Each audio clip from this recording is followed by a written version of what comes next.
বয়স যখন 7 হয়, বারবার যখন সালাতের কথা বলবেন, সাথে করে নিয়ে দাঁড়াবেন, জুমার দিন মসজিদে নিয়ে যাবেন, মাঝে মাঝে নামাজে নিয়ে যাবেন। 7, 8, 9 এই 3 বছরের ট্রেনিং এ 10 বছরে তো এমনি পাক্কা নামাজে হয়ে যাবে। নাকি বলবেন হুজুর আমি তো পড়ি না, আমারই তো খবর নাই। ছেলেরা যে বলবো বাবা নামাজ কায়েম কর, এর আগে কিন্তু নিজের মুসল্লি হইতে হবে।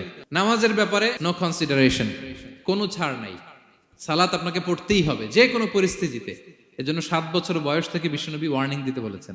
10 বছর বয়স হলে প্রয়োজনে রূঢ় আচরণ করো, শাসন করো, প্রয়োজনে মৃদু প্রহার করো। অনেক ফ্যামিলি আছে নিজেও নামাজি, ছেলে মেয়েদেরকেও নামাজের কথা বলে পড়ায়। জোহর পড়তে দেয়, আসর পড়তে দেয়, মাগরিব পড়তে দেয়, এশা পড়তে দেয়, ফজর পড়তে দেয় না। ফজর নিয়ে টেনশন নাই। কেন? আমার কলিজার টুকরা সন্তান ঘুমায় হুজুর, কাঁচা ঘুম কেমনে ভাঙাই। যে বাবা মারা মনে করে সকালে কিভাবে ডাকি, উঠতে চায় না হুজুর, কাঁচা ঘুম কষ্ট হয়ে যায়। ফজরের সময় যদি আগুন লেগে যায় আপনার ঘরে, কি করবেন? আরেকটু ঘুমা, কাঁচা ঘুম। দুনিয়ার আগুন থেকে রক্ষা করার জন্য যেমনি ডাকেন, উঠায় নিয়ে আসেন, জাহান্নামের কঠিন আগুন থেকে বাঁচানোর জন্য ফজরের সময়ও ডাকার দরকার আছে না নাই?